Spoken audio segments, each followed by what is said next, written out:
If this is your first lecture with me, just want to let you know that this lecture is developed for students enrolled in an Introduction to Economics or a lower level macro and microeconomics course. I've designed these lectures for non-economic majors and the everyday student who has to take economics but isn't looking to major in the field. However, you still need to pass your course. If this video is helpful to you, then you may also want to check out the companion video for this lecture where I will cover common questions and problems you might encounter in your schoolwork, quizzes, or exams. Now, this particular lecture is going to present a short overview of the structure of markets to ensure that your definition of a market matches what economics definitions of markets are. We're also going to be looking into the first major theory of economics, which is demand.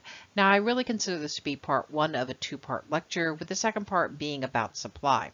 Now, trying to keep these lectures to 30 minutes required splitting supply and demand into two lectures. So please do check out the other lecture on supply. But for now, let's get started on demand. Early on in our lectures, we talked about thinking like an economist. And so I need to go over a few words to make sure that we're thinking like an economist. And one of the words is market. Now, I put this picture up because most of the time when I talk to students about a market, this is what they think of. And it is a type of market that we talk about. It's the way we tend to use the word in perhaps everyday life. But in economics, that's not really how we look at a market. So let's look at how we define market in economics. So in economics, a market is a group of people, individuals, buyers and sellers of a particular good or service. So we have people who want to sell and we have people who want to buy. The location is the marketplace. Now, the sellers could be formal. It could be a very business-oriented type of thing, gas company, and buyers could be other businesses who want to buy something. But sellers could also be small groups of people, so farmers. And buyers can also be those individuals who go off to the mall to buy things. But it's still the group of buyers and sellers. Now, the marketplace is more like what you tend to be thinking of. But the marketplace could take place online. So we could have sellers selling commodities, let's say, online. We don't have a physical location. And we could have buyers who are, wandering stalls. Now, this is the famous night market in Tokyo. Either way, the market itself are the sellers and the buyers. The market location or the marketplace is the image that you saw first. So as we go through these lectures and we start talking about the market, you have to convert to sellers and buyers. If we say marketplace, we're talking about the physical location where this occurs. We just looked at what sort of the definition of a market is. Let's look at some of the structures of markets. Understanding this basic concept really will help you as you move through economics. Now, I know some of you probably know this, but I also have to assume that maybe a few of you haven't had this. We are talking about a free market here, and a free market is basically just an arrangement of exchanges that take place within a society. So each group is able to undertake this exchange in a voluntary agreement, and voluntary is very important in this case. So it can be between two people or between groups of people or maybe even between people who represent them as agents. Now, these two individuals or groups or agents or whatever, they exchange two economic goods. Now, these economic goods can be tangible. So you give me glasses and I'll give you money. Or they could be non-tangible services. So you give me a haircut and I'll walk your dog. Both groups should gain from this exchange. Now, if this exchange is basically successful, then we're going to see a repeat in that exchange because I got what I expected. So I expected to give you money. In return, I expected a pair of glasses that allowed me to see better. I got that. Next time I need glasses, I might be willing to trade again. But I could also refuse that exchange. So I went and gave you a haircut, but you never came and walked my dog. So next time you ask to do that, I can refuse that. Both parties basically have to gain, or there's really no reason to trade. Now, markets can also be classified basically in geographic locations, so something like local, regional, national, international, or it could be based on time, temporary, short-term, or long-term. But in economics, we tend to focus on the structure of the market. So let's review sort of the major five. So one of the first ones that we tend to look at is something called a monopoly. Now, a monopoly is going to be basically a single seller. They're going to control pretty much everything. And because they control everything, they have a lot of control over price, which means that buyers don't have a lot of say what's going on. The firm or the industry, they're basically synonymous. Electric companies are often monopolies in communities. But you'll notice here that I put the NBA up. Basically, professional sports leagues can often be argued that they are a monopoly within their regional area. There really isn't any competition to the NBA as far as basketball is concerned, here at least within the United States. Now, worldwide, you could say there's some competition in other leagues, but really within the borders of a region or a country, there isn't a lot of competition for professional sports leagues. Now, this is a word that I have trouble with sometimes, monopsony. I can't say Peter Piper either. But a monopsony is where we have basically one buyer. And when we have one buyer, the problem is that we can have lots of sellers. Basically, I'm going to sell my services to you. And when we look at this, we can think about basically mostly employers. So there's a single buyer of something. And the armed forces is a great example of this. The old coal towns is a great example of this. And basically, because I'm the buyer, I have a lot of control over the price that I'm going to offer for that item that I'm buying. In this case, the item that you're selling is your wages. Now, there's also some people who could argue that Silicon Valley is another example of this. Now, while there may be multiple firms, the truth is that those firms have sort of come to an unspoken agreement that they're not going to try to peel away some of the engineers that other companies have. So if I go into Silicon Valley, I'm going to find that basically it's going to be the same thing for pretty much any place I work. But armed forces is a great example of this. Coal towns are a great example of this. You don't get a lot of choice. You could only go to one place to sell these things. Now, in oligopoly, there's very few firms, and because there are very few firms, there's very limited competition in there. Now, one of the reasons that there may be an oligopoly is because the companies are trying to limit how many companies come in. So they set up what we call barriers to entry, and it could be that there's just limited raw material, it could be that there's limited resources, or maybe even patents are getting in the way. And so video game consoles, there are really only 3 big video game consoles out there. They make it very difficult for you to enter the market, and they're a great example of an oligopoly. And then we have a monolistic competition. Now, that's the one that most of us tend to be in most of the time as buyers. We go to Walmart, we go to a fast food restaurant. Basically, there's lots of sellers, there's lots of buyers, and the way we differentiate our products is basically through some process that we convince the buyer that there's differences. So in this example, I've got like men's shirt collars. The truth is they're all shirts. Men can all wear these shirts, but how do I make my shirt different than your shirt? Through this differentiation I have in my collar style. So think about fast food restaurants. That's another great example where we see lots of people offering food at a very quick service, and yet I'm going to say my chicken sandwich is different than your chicken sandwich. And if you haven't had Popeye's chicken sandwich and then gone and tried Wendy's chicken sandwich and pretty soon McDonald's chicken sandwich, then you haven't entered the chicken sandwich wars. But really, they're all chicken sandwiches. But they're trying their best to differentiate their products one from another. Now, the one that economics talks a lot about, or at least the one you're going to be looking at a lot, is going to be what they call competitive market. It can also be called the perfect competition and pure competition. I swear to you, they're all the same thing. It just depends on who you're talking to, who you listen to, what textbook you have.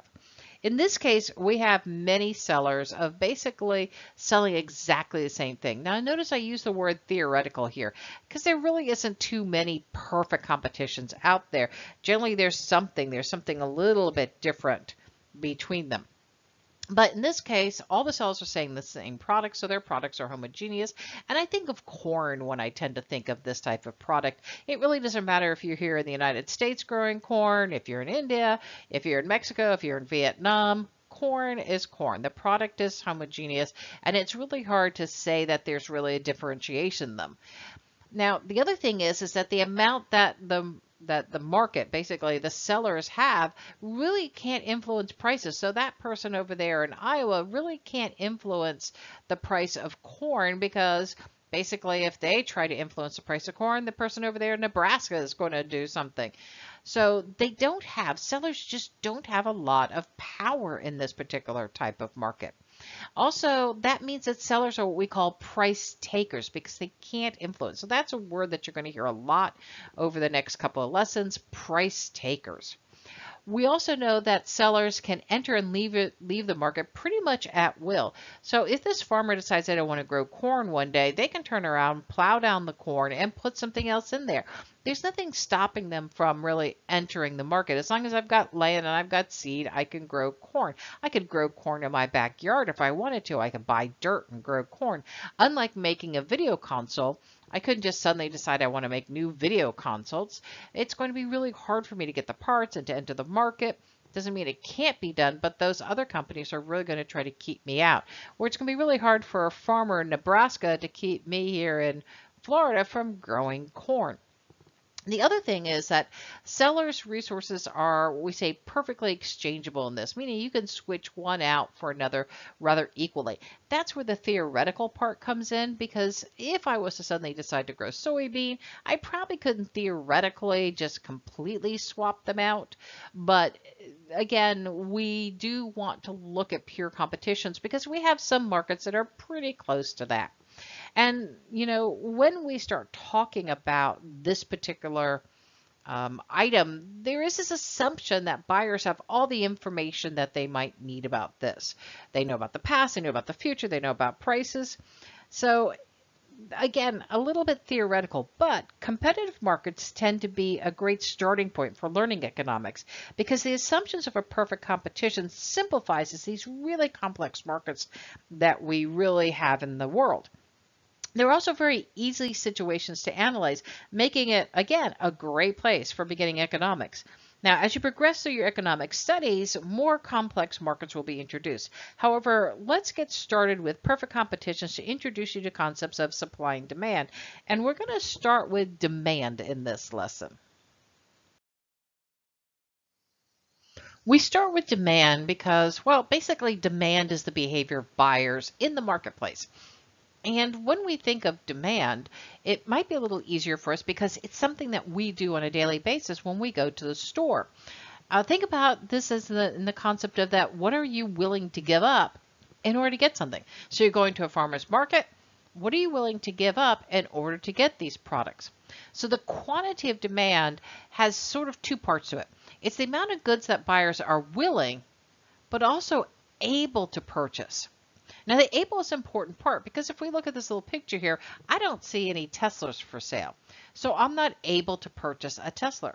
Moreover, the truth is on my salary, I can't purchase a Tesla.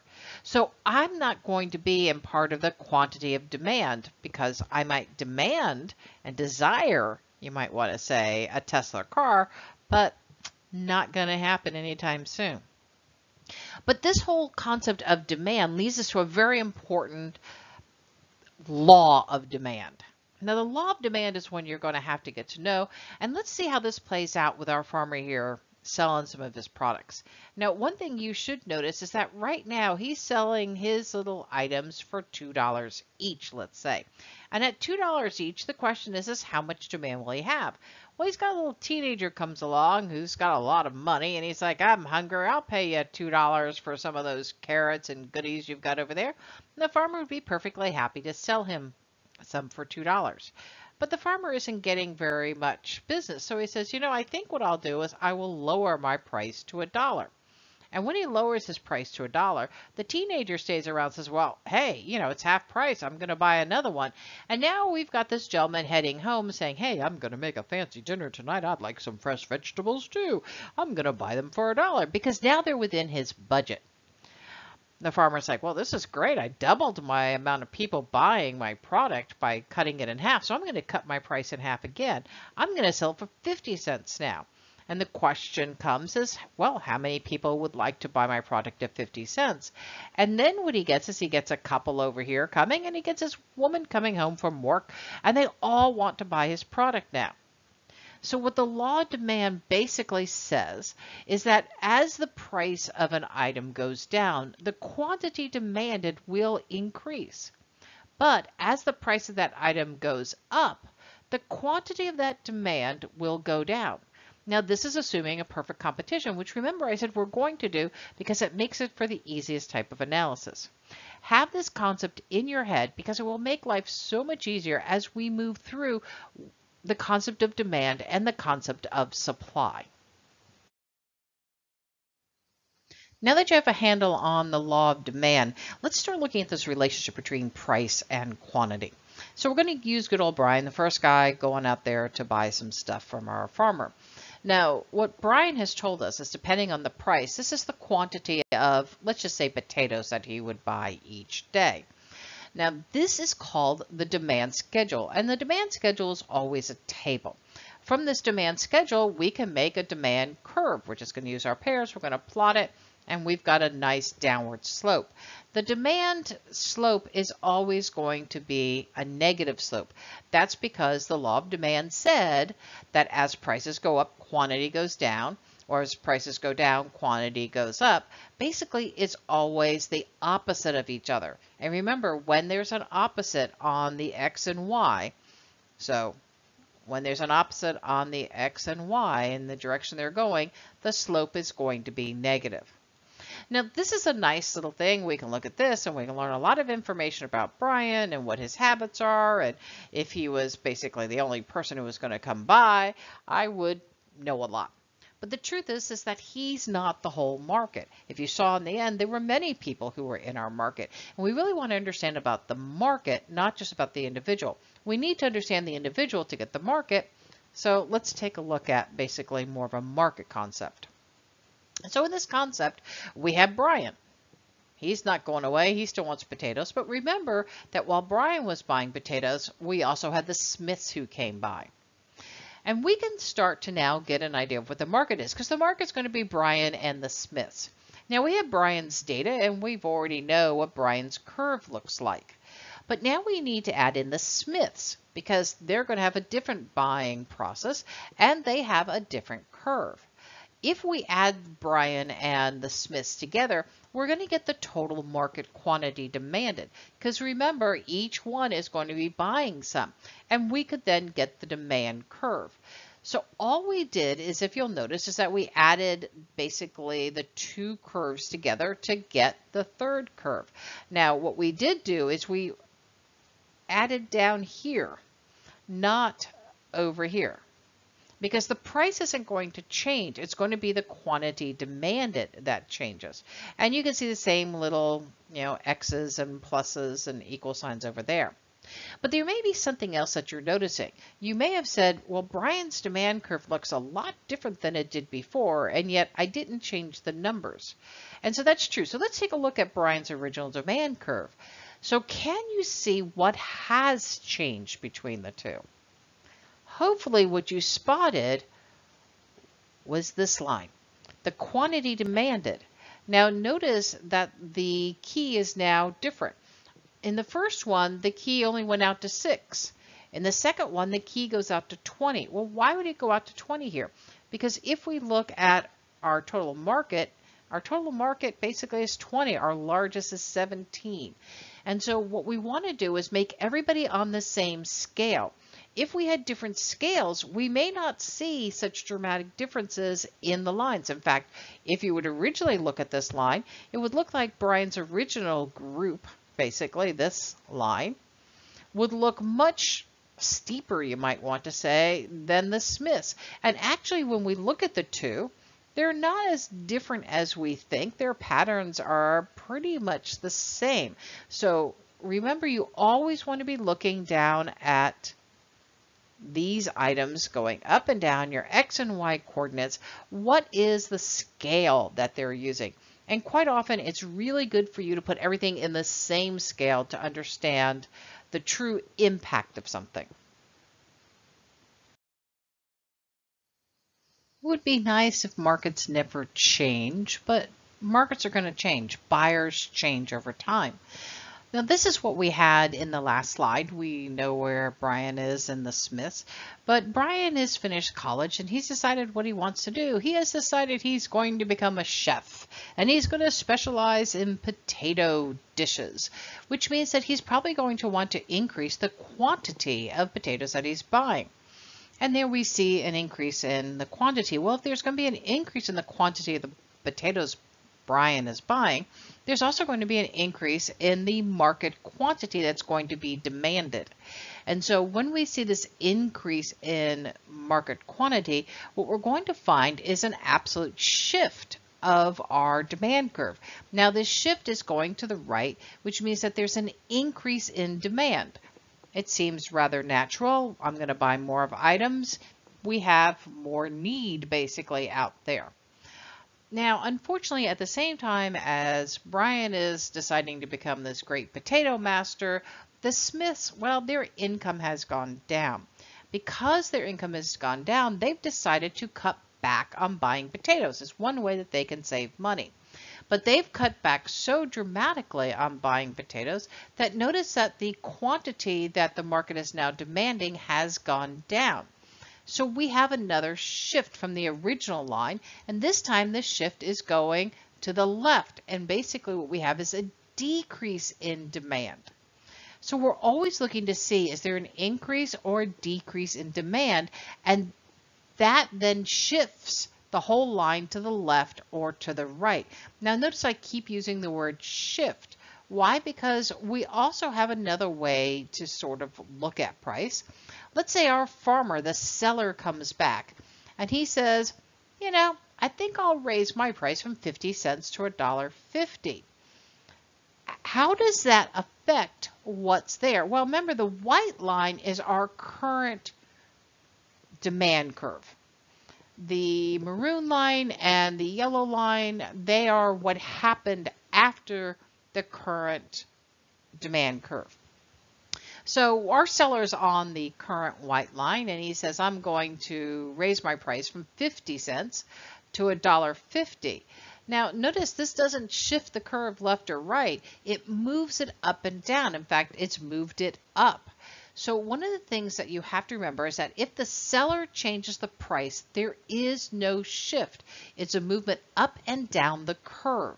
This is really critical for you to make sure you have in your head, because when it comes to the tests are always going to be asking you to look at the shift versus the movement. So if they're talking about price, most of the time price is about going up and down the curve, but not going left or right of the curve. So let's look at some things that will actually shift something from left to right. One of the big questions that we need to gather as economists is what shifts the demand curve. If we understand what tends to shift the demand curve, then we can make some predictions. So one of the biggest things that helps shift the demand curve is income. As income changes, our demands will change. Now, what you're going to see on the screen is generally one direction changes, but understand that everything can also go the other way. So in this case, we're saying an increase in income increases demand, it shifts to the right. But a decrease in income could also decrease demand, and we would see a shift to the left. So let's think about this for a second. Let's say I saw an increase in my income because I picked up some extra classes to teach. Now, normally I take 3 short vacations a year, but because I've got some extra money, I can now take some extra vacations. So I'm going to take 6 vacations this year, which means I have an increase in certain demands, which would be hotel rooms. Because I have an increase in income, that allows me to take more vacations, which means I'm going to increase the demand of hotel rooms. Now, on the other hand, that increase in income can also have an effect on what we call inferior goods. And those are things that maybe are not as good as. So in this case, normally I drive to my vacation spots, but because I've got this extra money, I said, oh, heck with that. I'm not driving. I'm going to now fly to my vacation spots. So the inferior good is the car ride. So I've increased my wealth and I've decreased my demand for renting cars. but I have increased my demand for the normal good or the thing that I want more of. This one is a little bit trickier. It really becomes that you have to make sure when you're looking at the questions, are we talking about normal or inferior goods? And no matter what, this is only dealing with income. Now, where I see students make mistakes is they confuse income and price. Price, remember, is shifting this way. It's the seller who increases the price. But if you see a question that asks you about income, we're going to see either an increase in demand or a decrease in demand. So income equals shift. That brings us to the next one, if I can turn my little pointer off here. The next thing that we're going to look at is the price of what we say a relative good. A relative good is something that can be substituted, you might say. So I go to the store to buy some ground beef to make myself a nice hamburger today. But when I get to the store, I find out that my ground beef, which is normally, I'm going to make up a price, $6 a pound, has gone up to $8 a pound. Well, I quickly decide I can have a chicken sandwich because the chicken sandwiches, or the chicken, is only running $5 a pound. So what I've done is I have basically decreased the original good demand, and I have increased the substitute demand. Now, again, this does make sense because we're talking about what we've said before. When prices go up, demand goes down. So the price of the burger went up, thus the demand for the burger went down. But I had a substitute, and the demand for that substitute now increased. So we're still kind of going like we've always gone, but now we're just talking about a substitutable product. But we also have to realize that not only are there substitutable products, but they're also what we say complementary products. That means that one product goes with the other. Now for me, the classic is peanut butter and jelly. I don't seem to eat peanut butter without jelly. I don't seem to eat jelly without peanut butter. To me, they're complementary. That means that the price and the demand tend to go in the same directions for each product. So if I see the price of peanut butter going up, I'm going to start buying less peanut butter. When I buy less peanut butter, there's going to be less demand. There's also going to be less demand for the jelly because I only buy the jelly when I buy the peanut butter. So if I'm not buying peanut butter, I ain't buying jelly. They go together. They're complementary. Now, the biggest question is whether or not the good is complementary. What I can say is normally on your exams, you're going to see that they're going to tell you if something is a substitutable product or a complementary product. So just look for those key words and understand that if it's a substitute, we're going to see something slightly different than if it's a complement. If it's a complement, it's going to do the same thing as the thing it complements. Which now brings us to another group, and that's tastes. Now, taste is kind of an interesting one because basically, let's say that today we've decided that raspberry jam is no longer there, or strawberry jam, whatever that was. Instead, we want grape or this blueberry jam. Now, as an economist, I can't really measure what your taste is, but what I can do is measure the effect of the change of taste. You know, how has it affected the overall economy now that we're shifting to a purple jelly instead of a red jelly? And it could make many changes as far as the fruit production, as far as maybe even shelf space or life space, all depending on what the product is. So we're not going to see a whole lot with taste because generally it's not something that economists can really deal with. We can only deal with the effect of the change of taste. Which now brings us to expectations. So what are expectations? Well, the future expectation can affect your current demands. So if you're thinking in the future, you're not going to have a lot of money. A little money is just flown out. Maybe you decide now is a good time to go take some meditation classes because your expectation is that you're going to get stressed. Or maybe if you don't have any money, your expectation is you're going to have to learn how to work out at home instead of going to the gym. Or it could be the other way around. You're expecting to get your holiday bonus. And when you get your holiday bonus, you're expecting to be able to go out and buy a new computer. Expectations, again, are pretty hard for economists to exactly measure, but we can build in expectations into some of our future predictions based on information we have from the past, assuming that past behavior quite often will dictate future behavior. Now, lastly, this one almost seems, I don't want to say like a duh, but the number of buyers. But I will be surprised at how often students get this one wrong. If we think about it, the less buyers there are, so we got one little lady running across the screen there going to shop, basically the less demand there's going to be. And of course, when we see a decrease in demand, it's going to shift left. But if we have a lot of shoppers, woohoo, we've come opened at 11 o'clock, they've all come pouring in, our demand is going to increase.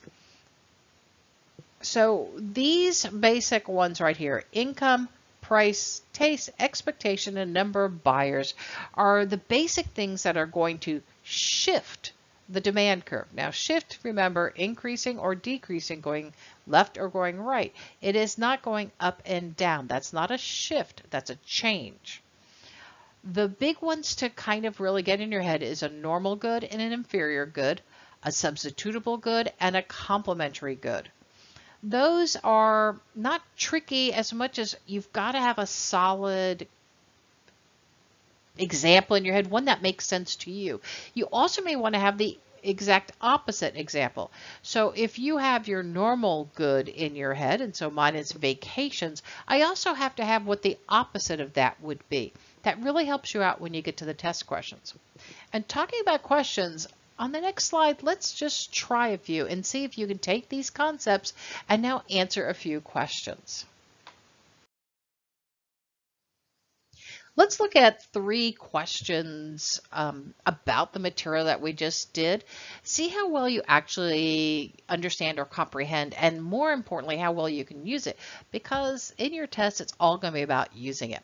Now, I have my nice little cheat sheet over here to help me remember which things are going where. And again, I will always tell students, draw yourself a cheat sheet when you get your test. It will make life much easier.